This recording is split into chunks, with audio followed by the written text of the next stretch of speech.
পাহাড়ি প্রকৃতির কোলে জন্ম নেওয়া এক অসাধারণ খাবার সাবুদানার পায়েস।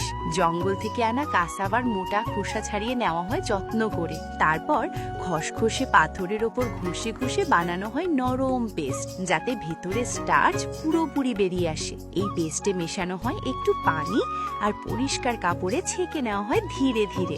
এবার যে সাদা তরল স্টার্চ পাওয়া যায় তাকে সারা রাত ঠান্ডা জায়গায় রেখে নেওয়া হয়। পরের দিন ওপরের পানি সরিয়ে নিচে জমে থাকা খাঁটি স্টার্চ তুলে নেওয়া হয়।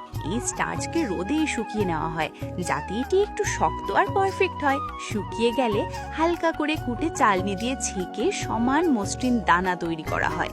এরপর অল্প পানি মিশিয়ে মেখে নেওয়া হয়।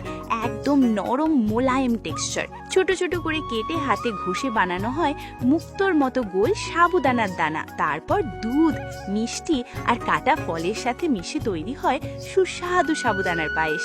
এক চামচ খেলেই বোঝা যায় এটা শুধু খাবার নয়, প্রকৃতি আর ভালোবাসার স্বাদ।